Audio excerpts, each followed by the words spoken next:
Lámpara es a mis pies tu palabra y una luz para mi camino. En esta promesa y en esta seguridad nos encontramos día tras día buscando ser reavivados con el mensaje de la palabra del Señor. Hoy nos detenemos en el capítulo 5 del Evangelio según San Marcos, pero antes pedimos la bendición de Dios.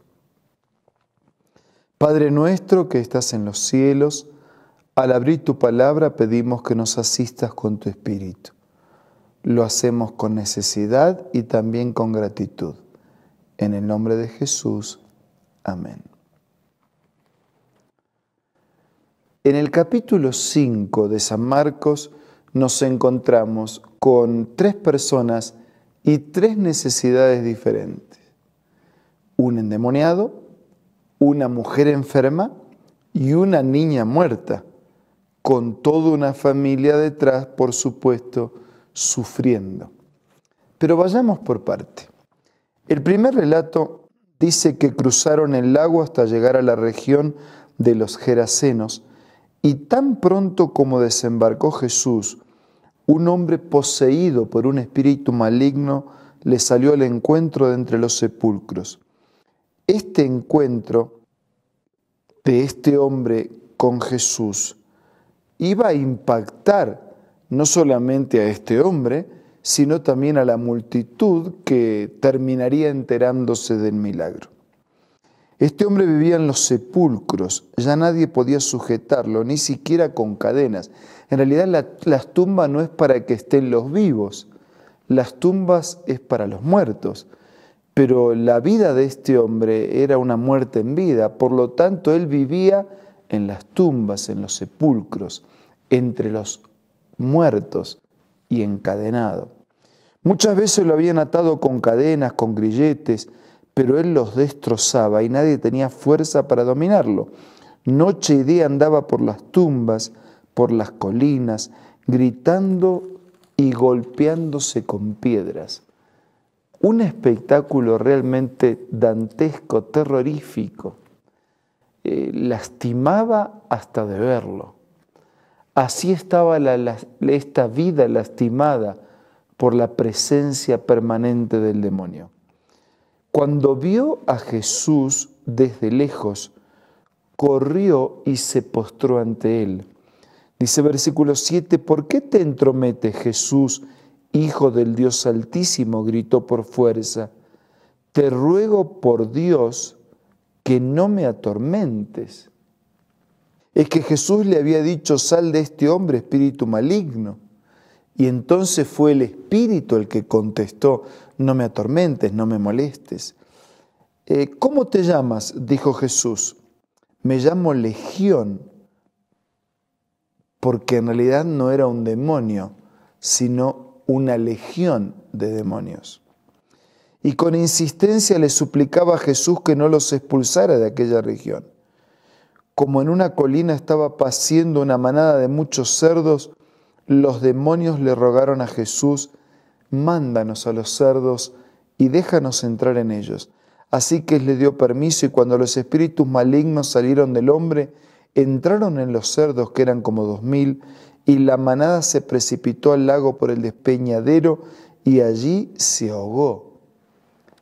Los que cuidaban cerdos salieron corriendo, dieron la noticia en el pueblo y por los campos y la gente fue a ver lo que había pasado. Llegaron a donde estaba Jesús y cuando vieron al que había estado poseído por la legión de demonios sentado, vestido y en su sano juicio, tuvieron miedo. Los que habían presenciado estos hechos le contaron a la gente lo que había sucedido con el endemoniado y con los cerdos. Entonces la gente comenzó a suplicar a Jesús que se fuera. Y mientras Jesús subía a la barca, el que había estado endemoniado le rogaba que le permitiera acompañarlo. Y Jesús dijo, vete a tu casa, a los tuyos, y cuenta todo lo que el Señor ha hecho por ti y cómo ha tenido compasión. Así que el hombre se fue y se puso a proclamar en Decápolis lo mucho que Jesús había hecho por él, y toda la gente quedó asombrada.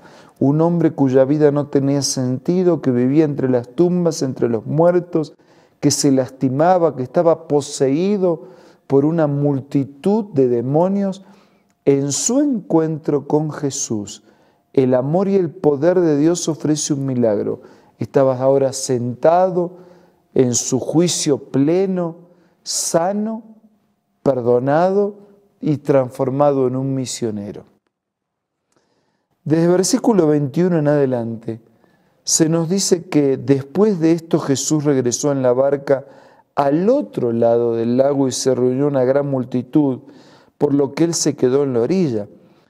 Fue allí que uno de los jefes de la sinagoga, llamado Jairo, se acercó y al ver a Jesús se arrojó a sus pies suplicando con insistencia: mi hijita se está muriendo, ven, pon tus manos sobre ella para que se sane y viva. ¡Qué hombre de fe! No le preguntó si podía sanar, dijo: mi hija se está muriendo, ven, pon tu mano para que viva. Jesús se fue con él y lo seguía una gran multitud, la cual lo apretujaba. Y entre la multitud había una mujer que hacía 12 años padecía de hemorragias. Había sufrido mucho a manos de varios médicos, se había gastado todo lo que tenía sin que le hubiera servido de nada, y en vez de mejorar iba de mal en peor. Cuando oyó hablar de Jesús, se acercó por detrás entre la gente, le tocó el manto y pensaba: si logro tocar siquiera su ropa, quedaré sana. En realidad, Jesús no estaba para atender a esta mujer. Jesús estaba para atender el pedido de Jairo y empezó a caminar en dirección a la casa. Estaba por atender otra familia, otra persona. Pero en el camino apareció otra necesidad y Él nunca desatiende las necesidades. No hay alguien que quede en el camino porque otro lo está esperando al Señor. En realidad, Jesús atendió a esa mujer. Jesús cuidó de esa mujer. Dice que ella en silencio tocó su manto pensando: si toco.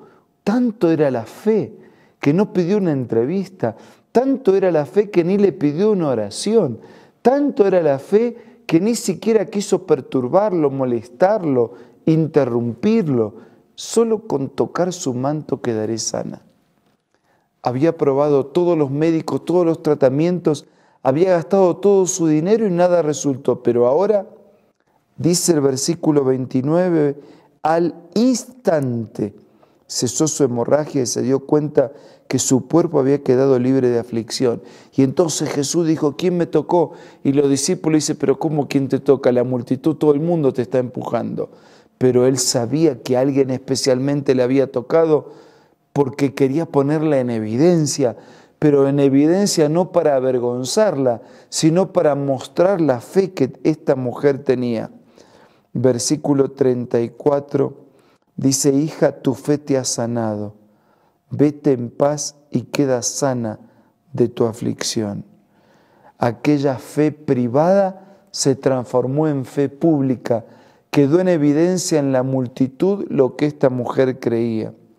Fue una fe demostrada. Todavía Jesús estaba hablando cuando alguien llegó para decir: Señor, ya no te preocupes. La hija de Jairo había muerto.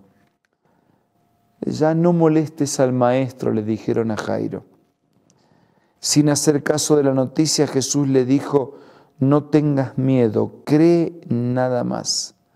Así que Jesús se fue con Pedro, con Jacobo y con Juan, dice el versículo 37. Llegaron a la casa del jefe de la sinagoga.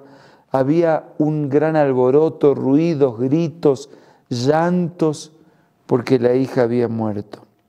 ¿Por qué tanto alboroto y llanto? La niña no está muerta, sino dormida.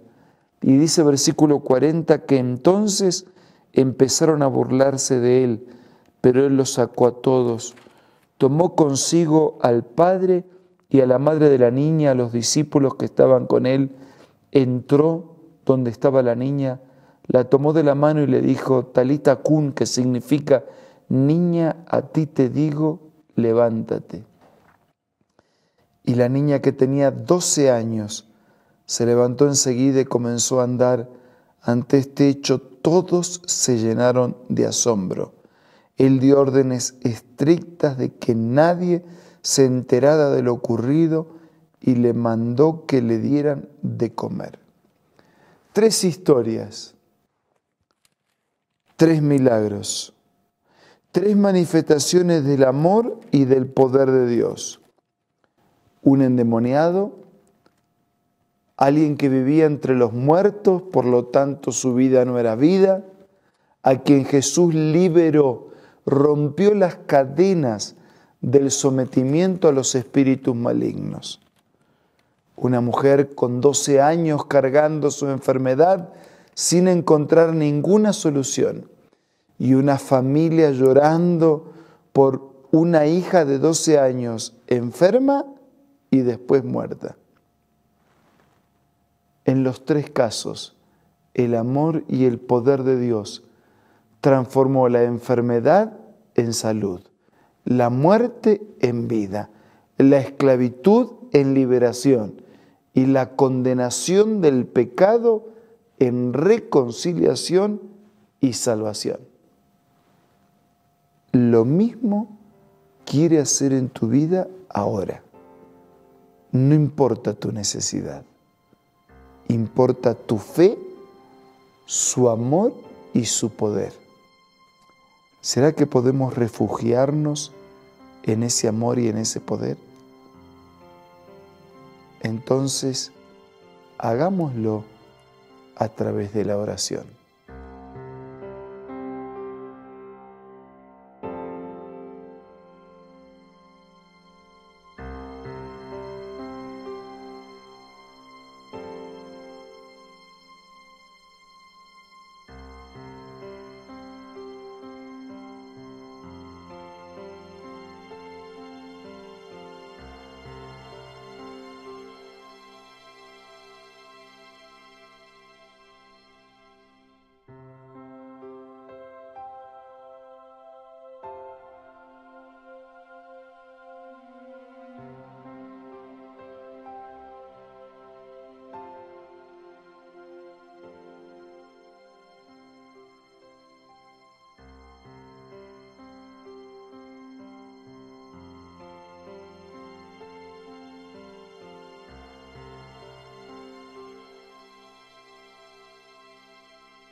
Padre nuestro que estás en los cielos, quiero colocar en tus manos a todos nuestros amigos. Ni conozco a todos.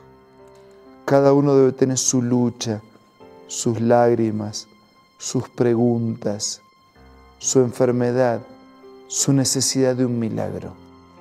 Por favor, opera un milagro en la vida de cada uno del que lo necesita y abraza a todos con tu amor y tu poder.